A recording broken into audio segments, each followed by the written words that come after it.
ओम शांति। आज बाबा हम बच्चों को कितने प्यार से समझा रहे हैं। बाबा तो हर रोज़ मुरली में हमें इतने ही प्यार से समझाते रहते हैं। आज बाबा हम बच्चों को कह रहे हैं, बच्चों आत्म अभिमानी बनो, अपने को आत्मा समझने की प्रैक्टिस करो। जब हम देहबान में आ जाते हैं तो हमें माया तंग करती है।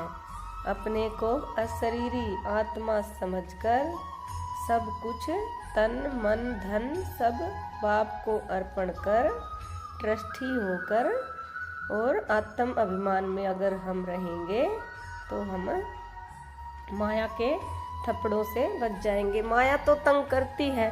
जब युद्ध होती है तो एक तरफ से थोड़ी ना युद्ध चलता है, दोनों तरफ से ही गुस्से लगते हैं, लेकिन जो ज़्यादा ताकतवर होता है जीत तो उसी की होती है।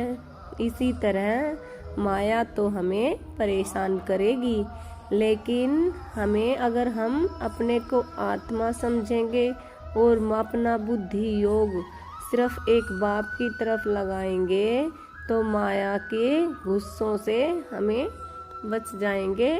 और बाबा की याद में हम सारा दिन अपना बुद्धि योग बाबा के लिए ही लगाना है। लेकिन घर गृहस्थ में भले रहकर हर कार्य हम करें, लेकिन याद सिर्फ एक बाप की रहे। अपने को आत्मा समझने का सारा दिन अभ्यास करना चाहिए।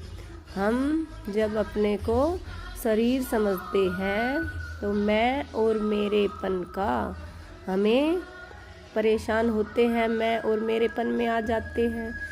ये मेरा है, ये ऐसे है, वो मेरा है, ये मेरा बच्चा है, ये मेरी संपत्ति है। ऐसे सारा दिन मैं करने में लगे रहते हैं। लेकिन जब हम अपने को आत्मा समझते हैं तो हमें ऐसा लगता है कि जैसे कुछ भी हमारा नहीं, एक मैं और एक मेरा बाबा, आत्मा और परम आत्मा। सिर्फ इन दो बातों को हमें याद रखना है कि मैं कौन हूँ और मेरा बाप कौन है।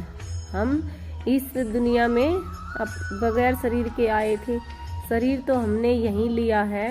ये जो ड्रामा में हमारा पार्ट है वो तो हमें बजाना है।